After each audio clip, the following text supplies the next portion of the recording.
नमस्कार. रंगमंचवर सगळेच मान्यवर,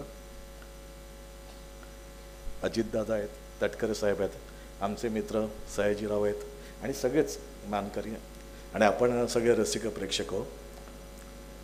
एखादी चांगली वास्तू बनते ना तेव्हा शब्द उरत नाहीत.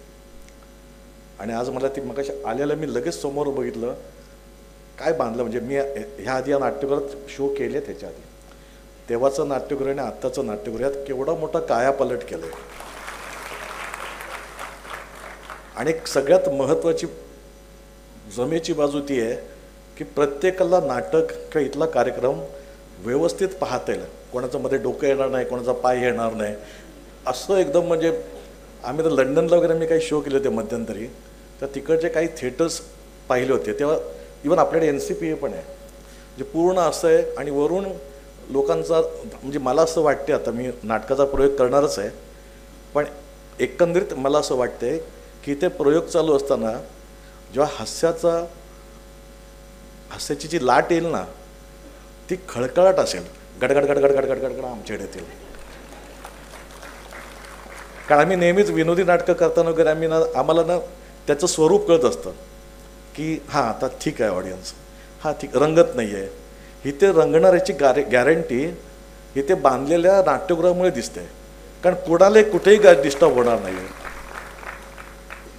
या अनुषंगाने मला तटकरे साहेबांचं खूप कौतुक आणि संपूर्ण टीमचं कौतुक करावंसं वाटते की एक चांगला विचार आणि चांगली गोष्ट. काय होतं आहे, आपण सगळ्याच बाजूने प्रगती करत असलो तरी आपला एक सांस्कृतिक ठेवा असतो.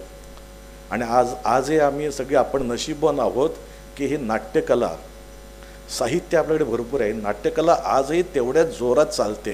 म्हणजे बाकीच्या कुठल्या बंगालचे नाट्यप्रयोग चालत होते, बाकी कोणाचेच नाहीत. फक्त महाराष्ट्र आणि मराठी नाटकं खूप चालतात, चांगले चांगले विषय येतात.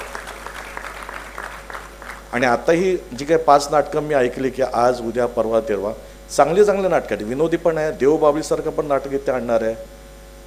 अशा पद्धतीचे आणि प्रशांत दादाचं नाटक आहे.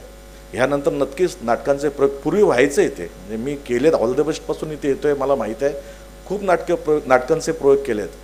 पण आता ज्या पद्धतीने इमारत सजली आहे, मला माहीत नाही मी रोह्यात आहे का कुठे बाहेर आहे. इतकं चांगलं बांधलं आहे. आणि आज मला असं वाटतं की मलाही काम करायला मजा येईल. का जेव्हा वास्तू सुंदर दिसते ना तेव्हा असं वाटतं की इथे आज जोरात शो होईल. त्याची गॅरंटी शो होण्याआधीच मी तुम्हाला देतो आहे. जसं इथे नाट्यगृह छान दिसतं आहे तसं इकडे सगळेच बसलेले मान्यवर छान दिसत आहेत. त्याला कारण आहे की प्रत्येकात एक ते जोश आहे. प्रत्येकाला वाटते की काहीतरी कलेसाठी काहीतरी व्हावं. मी सहज अजितदादांना फक्त एवढंच सांगेन की साहेब, महाराष्ट्रात बऱ्याच ठिकाणी आम्ही आतमध्ये शो करतो, रुरल एरियात वगैरे, की ते नाट्यप्रेमी खूप आहेत पण नाट्यगृह नीट नाही आहेत. ते छान असे होत नाहीत. ते इन्फ्रास्ट्रक्चरचा प्रॉब्लेम असेल, काही असेल, तर हे उदाहरण द्या आणि सगळीकडे अशा पद्धतीने नाटकाचे थिएटर्स बनवा. आम्हाला बाकी काय नको असतं, आम्हाला रसिक प्रेक्षक हवा असतो आणि असं चांगलं नाट्यगृह असतं. आमच्या कलेला तेवढा चांगला वाव मिळतो, दाद मिळते, बस तेवढीच आमची इच्छा असते. कारण रसिक प्रेक्षक खूप आहेत आपल्या महाराष्ट्रात, ज्यांना वाटते की आम्ही नाटक पाहायचं पण आमच्याकडे थिएटर्स नीट नाही आहेत, थिएटर्सचे प्रॉब्लेम्स आहेत. ते तुम्ही जरा पुढाकार घेऊन याकडे लक्ष घातलं तर असे चांगले नाट्यगृह जर सगळीकडे झाले तर आम्हाला खरंच ना अभिमानाने वाटेल की ते येऊन मी माझं नाटक कला सादर केली मी, आणि इकडनं मी घेऊन काय जातो आहे तर लोकांचा आशीर्वाद आणि लोकांच्या शुभेच्छा घेऊन जातो आहे. यात आम्हाला जास्त आनंद आहे. पुन्हा एकदा तुम्हाला सर्वांचे खूप खूप थँक्स की आपण सगळे नशीबवान आहोत की जे बंद पडलेलं थिएटर होतं, नाट्यगृह होते, चांगल्या पद्धतीनं उभं केलं आहे. आणि नुसत्या चांगल्या पद्धतीनं ते टेक्निकली छान पद्धतीने उभं केलं आहे. आता आपलं काम आहे की इथे येणाऱ्या नाटकांना गर्दी करा. आता 5 दिवस फुकट आहे, पण नंतर तिकीट काढून या. थोडं आमची पण कला जरा चांगली चालू देत